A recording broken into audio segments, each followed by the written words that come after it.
Morning చదవడం start చేస్తుండే 7 o'clockకి అలా టేబుల్ మీదకి వచ్చేస్తుండే అండ్ మధ్యాహ్నం వరకు చదువుతుండే.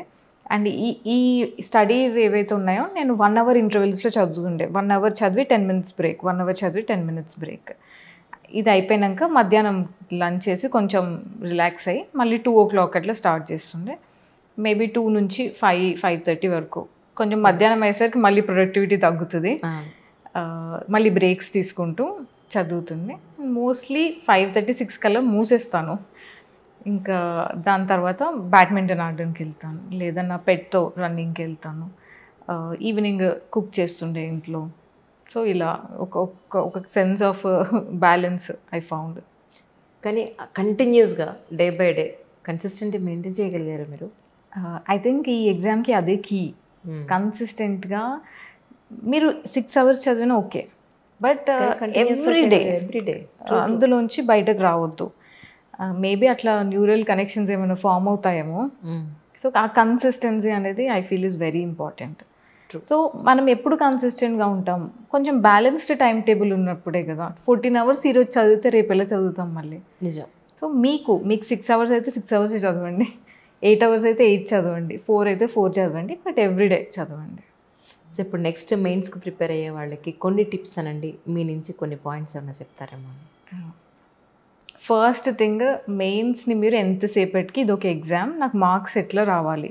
సో ఎవ్రీ అడిషనల్ మార్క్ కోసం మీరు ఆలోచించండి. నేను ఎలా రాస్తే మార్క్స్ ఎక్కువ పడతాయి, టాపర్స్ ఎలా రాశారు, టాపర్స్ ఏ డయాగ్రామ్స్ పెడుతున్నారు ఆన్సర్స్లో. ఎంతసేపటికి మీ ధ్యాస దీని మీదే ఉండాలి, మార్క్స్ ఎట్లా రావాలి అని. అంతేగాని నేను ఇది చదవాలి, అది చదవాలి, అది చదవాలి, అదే అవన్నీ secondary. Primary thing, this is an exam, మీకు పడాలి మార్క్స్, కాబట్టి ఆ మైండ్ సెట్తో చదవాలి. Second thing, me 70% of the time should go in to practice. మీరు ఎంత ప్రాక్టీస్ చేయాలంటే యాక్చువల్ ఎగ్జామ్ రోజు ఆటో పైలట్ మోడ్లో మీ చెయ్యి కదలాలి, ఎక్కడ పాజ్ అవ్వద్దు, అంత ప్రాక్టీస్ చేయండి. సో సెకండ్ థింగ్ అంతే. థర్డ్ థింగ్, చాలా స్ట్రెస్ఫుల్గా ఉంటుంది, డౌట్ లేదు. చాలా అండర్ కాన్ఫిడెంట్గా ఫీల్ అవ్వచ్చు మీరు, అండ్ ఇది అవుతుందా అన్న డౌట్స్ వస్తాయి. అవి అందరికీ వచ్చాయి, it's a shared feeling. Correct.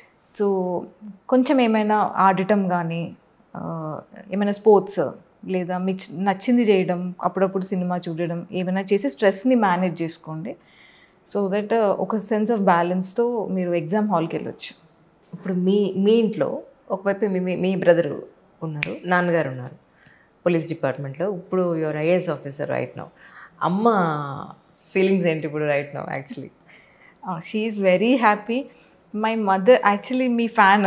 అయ్యో, మా mother. Thank you so much. మీరు ఎప్పుడు యూపీఎస్సీ వాళ్ళ ఇంటర్వ్యూస్ చేస్తుంటారు కదా, నేను మిస్ అయినా సరే నాకు అన్ని ఫార్వర్డ్స్, ఇది చూడు, ఈ మినిట్లో ఇది చూడు, అక్కడ చెప్పింది నువ్వు ఎక్కడ ఇన్కార్పొరేట్ చేసుకోవచ్చేమో. అమ్మలు అంతే, ఆమె కూతుళ్ళే కానీ కొడుకులే ఎవరన్నా ప్రిపేర్ అవుతుందంట, ఇదేమన్నా వాళ్ళకు పాపం ఉపయోగపడుతుందేమో అని టెన్షన్తో పంపించేస్తాం ఫస్ట్. ఇది ఆల్రెడీ నాకు తెలుసమ్మా అంటారు మీరు. సో ఎప్పుడు ఇంకా అదే చేస్తుండే. And she's a devotee. So maximum time ఇంకా పూజలు చేసుకుంటూ ఉంటారు. అండ్ మేబీ సరే లిస్టులోకి రావడానికి చాలా ఫ్యాక్టర్స్ ఉన్నాయేమో నాకు తెలియదు, నా పేరు లిస్ట్లో ఉండడానికి. బట్ మేబీ 3rd rank రావడానికి మా మదర్స్ ప్రేయర్స్ ఏమో. That's so nice, really so nice. ఇంతకీ మొక్కులు ఏమున్నాయి పెండింగ్ మీకు చెప్పండి? చాలా మొక్కేశారు. ఇంక ఇప్పుడు మెల్లగా ఒక్కొక్కటి తీసుకెళ్తారు. తిరుపతి ఉంటుంది గ్యారంటీగా. చాలా కొన్నిటికి నన్ను తీసుకొస్తాను మొక్కారు, కొన్ని వాళ్ళు మొక్కారు. నేను మాత్రం మా ఇంటి పక్కన ఉన్న సాయిబాబా టెంపుల్లోనే మొక్కాను, కన్వీనియంట్గా ఉంటుందని. దట్స్ రియలీ అండి. చాలా సంతోషంగా ఉంది ఈరోజు మిమ్మల్ని కలవడం మీతో. అంటే చాలామంది ఆడపిల్లలకి ఇన్స్పిరేషన్. ఈ రోజుకి నేను చూస్తున్నాను ఏంటంటే, ఆడపిల్లల్ని చదివించని సిచ్యువేషన్స్ నేను చాలా దగ్గరగా చూస్తాను సొసైటీలో. యాజ్ ఎ జర్నలిస్ట్ ఎంత బాధ అనిపిస్తుందో. వాళ్ళ దగ్గర చదివే ఆ శక్తి ఉన్నప్పటికీ కూడా చదివించలేని పరిస్థితులు కొంతమంది. ఆడపిల్లకి చదివేందుకు అనుకునే వాళ్ళే ఇళ్ళు, అలాంటి ఫ్యామిలీస్ నేను చూస్తాను ఈ రోజుకి. మీలాంటి అమ్మాయిలను చూసినప్పుడు చాలా హ్యాపీ అనిపిస్తుంది. మీలాంటి వాళ్ళని చూపించి మీరు కూడా ఇలా అవ్వగలరు డెఫినెట్గా అని. సో అలాంటి పేరెంట్స్కి, అలాంటి ఫ్యామిలీస్కి, అలాంటి అమ్మాయిలకి మీరేం చెప్తారు? నా దగ్గరికి చాలామంది వచ్చి ఆస్పిరెంట్స్కి ఏం చెప్తారు అని అడుగుతున్నారు. అసలు నాకు ఆస్పిరెంట్స్కి చెప్పడానికి పెద్దగా లేదు. They will figure it out కొంచెం టైం ఇస్తే. సో నేను వాళ్ళ పేరెంట్స్కి చెప్తాను, వాళ్ళకి టైం ఇవ్వండి, నమ్మండి వాళ్ళని, and give them the support, emotional support and other financial support that they need. ఇది ఇస్తే దే విల్ ఫిగర్ అవుట్ ఎట్లా ఈ ఎగ్జామ్ క్లియర్ చేయాలి అని. సో మీరు అన్కండిషనల్ సపోర్ట్ ఇస్తే మీరు సర్ప్రైజ్ అవుతారు రిజల్ట్స్ చూసి, మా పేరెంట్స్ అయినట్టు. సో జస్ట్ సపోర్ట్ చేయండి. They are equally capable. Potential, కేపబిలిటీకి జెండర్ లేవు.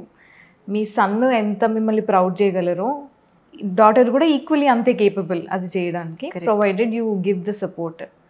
So just I would say unconditional support ఇస్తే they will achieve anything. Ma'am, తర్వాత మీరు కాలేజ్ అయిన తర్వాత ఎక్కడ కూడా ప్లేస్మెంట్ తీసుకోలేదు ఉన్నాను అంటే అంత గట్టిగా నమ్మారా నేను ఇటు తప్ప ఇంకెటు వెళ్ళకూడదని? ఎస్, నేను ఇటే వెళ్ళాలని నేను డిసైడ్ అయ్యాను. సో ఏదైనా జాబ్ చేయడం అనేది ఎందుకు చేస్తామంటే టు సపోర్ట్ అవర్ సెల్స్ ఈ పీరియడ్లో until we clear this exam. కానీ నా కేసులో ఐఎమ్ జస్ట్ గ్రేట్ఫుల్. మా పేరెంట్స్ డిసైడెడ్ మేము సపోర్ట్ చేస్తాము అని.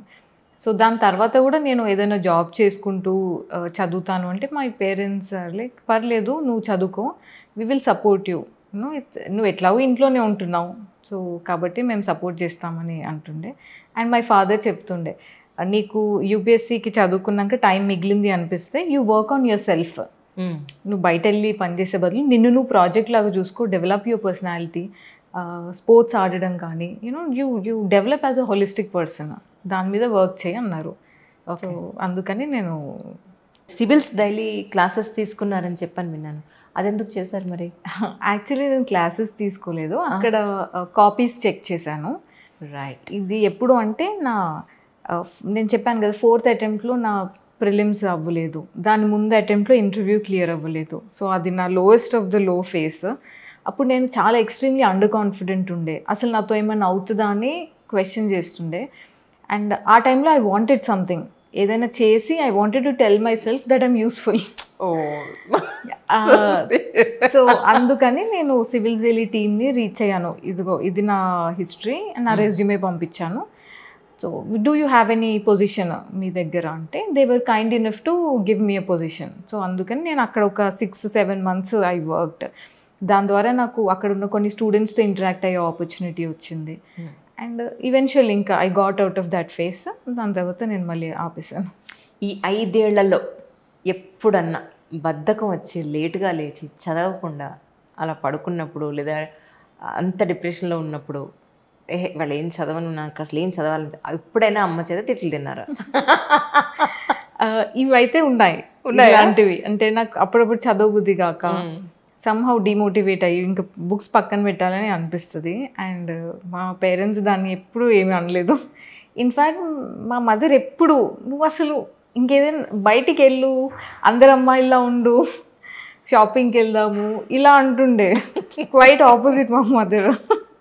అంటే మీరు అంత ఎఫర్ట్ పెట్టారు దాని మీద, అంత ఫోకస్డ్గా ఉన్నారు. So they wanted to divert at least మిమ్మల్ని కాసేపు రిలాక్స్ చేద్దాం అన్న పాయింట్లో వాళ్ళు ఉన్నారు. So really amazing journey. All the best చెప్పడానికి ఏం లేదు, actually you have achieved it.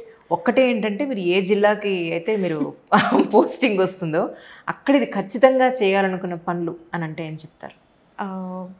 Actually ఈ ప్లాట్ఫామే ఒక మంచి ప్లాట్ఫామ్, సివిల్ సర్వీసెస్ అనేది.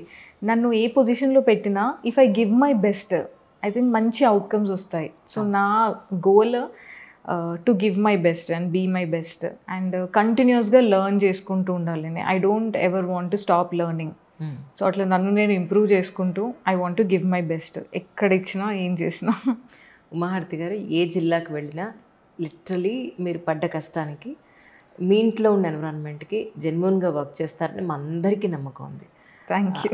ఆ రోజు మళ్ళీ మీ పోస్టింగ్ వచ్చాక మళ్ళీ అప్పుడు ఇంకొకసారి వచ్చి మిమ్మల్ని తప్పకుండా కలుస్తాను. Thank you so much for coming. Really thanks a lot. Thank you ma'am.